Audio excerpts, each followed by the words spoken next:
seja nosso Senhor Jesus Cristo, para sempre seja louvado. Seja bem-vindo mais uma vez ao canal Jesus é o Caminho. E eu gostaria de responder, uma pergunta que uma pessoa me fez a respeito de Enoque. A Bíblia fala que Enoque foi arrebatado, levado para junto de Deus. Então esse amigo perguntou se Enoque morreu, como também se Elias morreu. Existem alguns trechos que falam sobre o arrebatamento de Enoque, Gênesis capítulo 5, versículo versículo 21 ao versículo 24, diz o seguinte: Quando Enoque completou 65 anos, gerou Matusalém. Enoque andou com Deus. Depois do nascimento de Matusalém, Enoque viveu 300 anos e gerou filhos e filhas. Toda a duração da vida de Enoque foi de 365 anos. Então, quando diz que toda a duração da vida de Enoque foi 365 anos, automaticamente aqui já se pensa que ele morreu, porque teve uma durabilidade a sua vida. Só que aqui se trata da vida terrena, A vida terrena, o tempo que ele viveu na terra. Enoque andou com Deus, depois desapareceu, pois Deus o arrebatou. Então, aqui é onde fica a controvérsia. Deus o arrebatou para o céu ou não? Vamos ver o que diz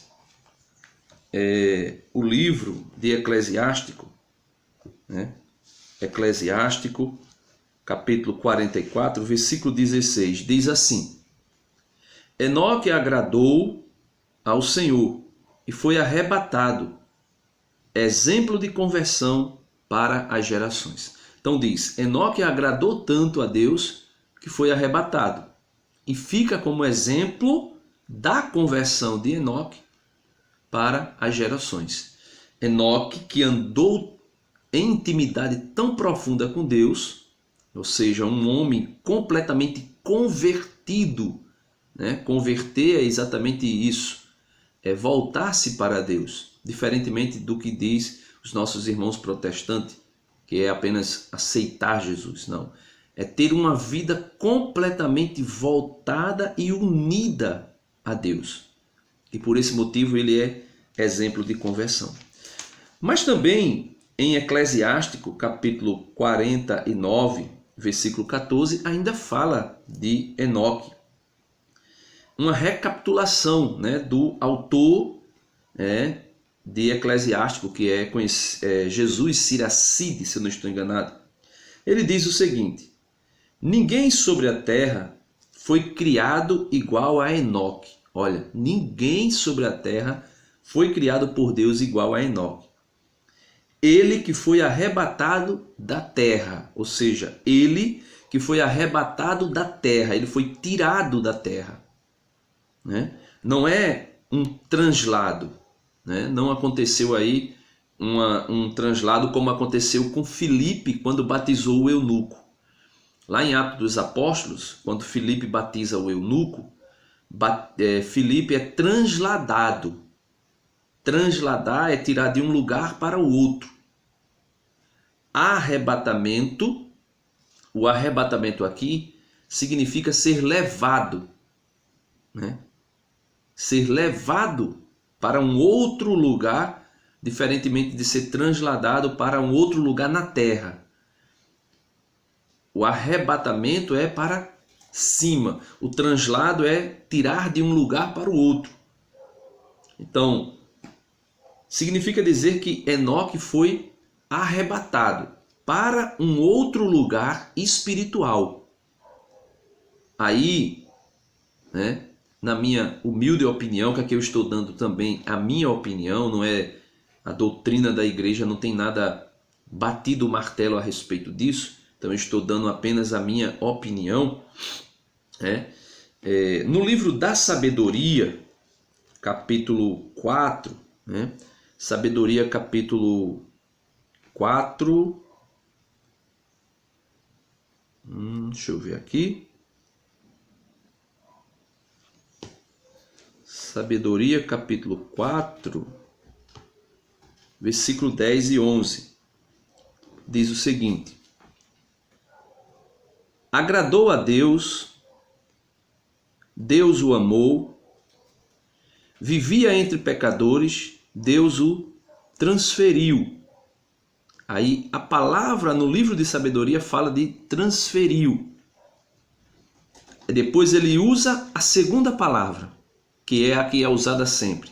Arrebatou, para que a malícia não lhe pervertesse o julgamento e a perfídia não lhe seduzisse a alma. Então, se era para que a malícia não o pervertesse, se era para que a malícia não o contaminasse, então ele só poderia ser levado para um lugar onde não existisse mais esta malícia. Porque em qualquer lugar da terra iria existir essa malícia. Nós estamos falando da vida de Enoque, meus irmãos, no capítulo 5 de Gênesis. No capítulo 6, o Senhor Deus diz que ele vai destruir a terra, porque a maldade é tão grande na terra que ele diz, o autor sagrado chega a usar a expressão que ele se arrependeu de ter feito o homem. Ele se arrependeu de ter feito o homem. Então, vejam só, se Deus arrebata Enoque para não ser contaminado pela malícia que existia na terra, e nós estamos falando aí de um período onde Deus olha para a terra e diz que se arrependeu de ter criado o homem, então esse arrebatamento não seria de um lugar para o outro, porque seria apenas transferir o problema, né? Seria tirar Enoque de um lugar e colocar em outro lugar da terra, aonde exatamente estaria na mesma situação de injustiça, de desordem. Por quê? Porque aquele período que precedia o dilúvio era um período onde Deus viu que a maldade se proliferou de tal maneira na terra que ele resolveu destruir a terra com o dilúvio. Então, meus amados irmãos, esse arrebatamento não pode ser um translado, como aconteceu com Filipe, de um lugar para o outro. Mas, na verdade, é um arrebatamento para um plano espiritual. Agora, que plano é esse? Aí fica difícil nós explicarmos, porque não é revelado com detalhe. Por exemplo, na parábola do rico e de Lázaro, diz que Lázaro foi levado pelos anjos ao seio de Abraão. O que é o seio de Abraão para os hebreus, para os judeus? O seio de Abraão era um lugar espiritual, um paraíso, né? Aonde os justos ficavam diferente do inferno, que é aonde está ali depositada a condenação eterna dos ímpios. Meus amados irmãos, a carta aos Tessalonicenses, né, a primeira carta aos Tessalonicenses, fala o seguinte, no capítulo 4, versículo 17, diz assim: em seguida nós, os vivos, que tivermos lá, seremos arrebatados com eles nas nuvens, para o encontro com o Senhor nos ares, e assim estaremos para sempre com o Senhor. Então, meus amados irmãos, existirá um arrebatamento final. Agora, presta bastante atenção aqui, né? A Igreja Católica não crê no arrebatamento segundo diz os protestantes, que Jesus vai voltar em duas etapas. A primeira de maneira invisível, e vai arrebatar todos os crentes. Eles vão sumir do mapa. Inclusive tem até um hino que se canta dizendo assim: aonde está aquele povo barulhento? Aonde está que não se vê nenhum irmão? Ou seja, eles acreditam num arrebatamento somente da igreja, e essa igreja será levada para o céu, e depois Jesus vai voltar uma segunda vez para julgar todo mundo. Na igreja católica é diferente. Jesus voltará uma só vez, né, na sua segunda vinda. Uma só vez. Né? Primeira vinda ele veio em carne, na segunda vinda ele virá glorioso. E nessa segunda vinda, quando Jesus voltar para julgar os vivos e os mortos, nós cremos na ressurreição dos mortos. Ele virá para ressuscitar os mortos e para levar os mortos a um julgamento. Esse julgamento não vai acontecer aqui na terra. O julgamento particular já existe na hora da morte. E aí é decretado o destino da alma: céu, inferno ou purgatório. Mas, no fim da história humana, quando Jesus voltar, porque nós rezamos isso todo domingo, creio na ressurreição da carne, na vida eterna, né? Então, se nós cremos na ressurreição da carne e na vida eterna, nós cremos que Jesus vai voltar um dia para julgar todo mundo. Será o que a igreja chama de juízo universal, onde todos serão reunidos para o julgamento. Aí é exatamente aqui nesse momento da reunião final para o julgamento do juízo final que acontecerá. Os mortos ressuscitarão, como diz a carta aos Tessalonicenses, 1 Tessalonicenses capítulo 4, versículo 16 e 17. Quando o Senhor, ao sinal dado, a voz do arcanjo, ao som da trombeta divina, descer do céu, então os mortos em Cristo ressuscitarão primeiro. Então, quando Jesus vier, os mortos ressuscitarão primeiro. Por isso nós dizemos que cremos na ressurreição da carne. Aí no versículo 17 diz: em seguida nós, os vivos que estivermos lá, ou seja, aqueles que estiverem vivos quando Jesus voltar, seremos arrebatados com eles nas nuvens, como Enoque e Elias foram arrebatados nas nuvens, para o encontro com o Senhor nos ares, e assim estaremos para sempre com o Senhor. Então, e ele conclui dizendo, versículo 18, consolai-vos, pois, uns aos outros com estas palavras. Então vejam só, meus amados irmãos, eu particularmente, Denis, isso é minha opinião, eu não acredito que Enoque e Elias morreram, certo? Eu não acredito. Ah, Denis, mas lá em Hebreus diz que está destinado ao homem morrer uma só vez e depois segue-se ao juízo. Ou seja, depois que Adão e Eva pecou, entrou no mundo o pecado.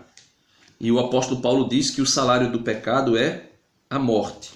O salário do pecado é a morte. Só, meus amados irmãos, que existem exceções para a morte, né? Existem exceções, né? Ainda tem aqui Hebreus capítulo 11, versículo 5, que diz assim: foi pela fé que Enoque foi arrebatado, a fim de escapar da morte. E não o encontraram, porque Deus o arrebatou. Antes de ser arrebatado, porém, recebeu o testemunho de que foi agradável a Deus. Então veja, Enoque foi arrebatado para escapar da morte. E não o encontraram, porque Deus o arrebatou. Antes de ser arrebatado, porém, recebeu o testemunho de que foi agradável a Deus. Então, o salário do pecado é a morte? Então todos os homens morrerão? Aí fica aqui, meus irmãos, aquilo que é fé da igreja. Prestemos atenção agora. Eu não estou dizendo que a igreja está afirmando na sua doutrina que Enoque não morreu, né? Que, na minha opinião, Enoque não morreu, como também Elias não morreu. Mas eu tenho, né, esta opinião baseada em duas pessoas que também não morreram, mas que necessariamente não pecaram para morrer. Porque se a regra da morte, a regra para que todos morram é o pecado, existem duas pessoas, né, que quebraram a regra, que morreram, mas não pecaram. Primeiro, Jesus, a Bíblia diz, Jesus é igual ao homem em tudo, menos no pecado. Ou seja, se Jesus é igual ao homem em tudo, menos no pecado, então significa dizer que Jesus não pecou. E, claro, ele é Deus. Então ele não pecou, não existe pecado em Jesus. Mas Jesus morreu. Então a morte de Jesus foi consequência do pecado da humanidade. Mas não foi pecado de Jesus, não é punição porque Jesus havia pecado. Não. Então Jesus, mesmo sem ser pecador, morreu. E a outra questão é Nossa Senhora, a mãe de Jesus. Nossa Senhora, mãe de Jesus, a fé ortodoxa, a igreja ortodoxa fala de dormição, que ela entrou em um estado de dormição. Podemos dizer assim uma expressão como se fosse mais ou menos um coma, né? E depois foi assunta aos céus. A Igreja Católica fala da morte de Nossa Senhora. Nossa Senhora morreu. Tanto é que existem 2 túmulos tratando de 2 tradições, né, a respeito do final, do término da vida de Nossa Senhora sobre a terra. Então, se existe o túmulo de Nossa Senhora e o túmulo está vazio, significa dizer que se há um túmulo, houve morte. Se houve morte, se houve sepultamento e o túmulo está vazio, significa dizer que houve uma ressurreição e uma assunção. Então vejam só, pensemos nós aqui. Enoque e Elias foram arrebatados sem experimentar a morte. Se eles foram para o céu, aonde está Nossa Senhora, aí eu já não afirmo isso. Por quê? Porque a Bíblia diz, né, que em corpo e alma, porém um corpo glorificado, ressuscitado e glorificado, em corpo e alma, a Igreja Católica diz que no céu só está Jesus e Maria. Agora, para onde foi Enoque? Para onde foi Elias? Aí eu não sei explicar. Agora, dizer, afirmar que Enoque e Elias morreram, eu também não posso afirmar. Porque a Bíblia é clara quando diz que eles foram levados para não experimentar a morte, para escapar da morte. E esse escapar da morte aqui não é escapar de uma morte momentânea. O contexto no tempo em que Enoque viveu não dá respaldo algum para se falar de um translado. Ele foi salvo da morte, mas foi levado para outro lugar e depois ele morreu. Ele foi salvo realmente da morte porque aquele mundo estava prestes a ser destruído, estava prestes a ser aniquilado. E foi aniquilado. Todas as pessoas morreram, com exceção de Noé, sua esposa, seus 3 filhos e suas 3 noras. E isso aí nós temos testemunho falando que apenas 8 pessoas sobreviveram ao dilúvio. E os demais todos morreram. Aí você pode dizer, Enoque está incluso aí nos demais que morreram. Mas a Bíblia diz que ele foi arrebatado exatamente para ser livre da morte, para ser liberto da morte. Agora, aonde Enoque está, eu não sei, né? Alguns dizem que o seio de Abraão é um paraíso espiritual, mas nós não temos respaldo bíblico nem doutrinário, aqui se falando da doutrina católica, para afirmar que existe esse lugar, né, espiritual onde os justos estão, mesmo Elias e Enoque que não experimentaram a morte. Então, não é muito direto, muito concreto, né? Não se pode afirmar que Enoque morreu, como também não se pode afirmar que Enoque e Elias estejam no céu, porque é doutrina católica, né? E é fato dizer que no céu, em corpo e alma, só existe 2 pessoas, Jesus Cristo e Nossa Senhora. Aonde está Enoque e Elias, eu não sei. Mas o Catecismo da Igreja fala algo interessante sobre a vida de Enoque, que é o seguinte: a união dele com Deus. Estar unido com Deus. Estar unido com Deus em uma vida agradável a Deus. Ou seja, meus irmãos, Enoque é exemplo de conversão, é exemplo de comunhão com Deus. é exemplo de amizade com Deus. Então, nada vai mudar na minha vida e na tua vida, saber ou não saber que Enoque morreu ou não morreu, que está no céu ou que não está no céu. O que vai mudar na nossa vida é o exemplo de conversão de Enoque, que diz: Enoque andou em intimidade com Deus e Deus o levou. Então, que nós possamos tomar como exemplo a vida de Enoque e procurarmos andar em intimidade, em comunhão, em estado de graça santificante com Deus, para que um dia nós possamos também ser levados para viver eternamente com Ele. Deus abençoe você, fica na paz, espero que você tenha gostado do vídeo. Deixa as tuas opiniões aí nos comentários. Se você não é inscrito, se inscreve no canal, dá uma curtida no vídeo, que é importante a sua curtida para que o vídeo possa ser divulgado pelo próprio YouTube, e compartilha esse vídeo aí com os teus amigos, né? Então Deus abençoe. Em nome do Pai, do Filho e do Espírito Santo. Amém.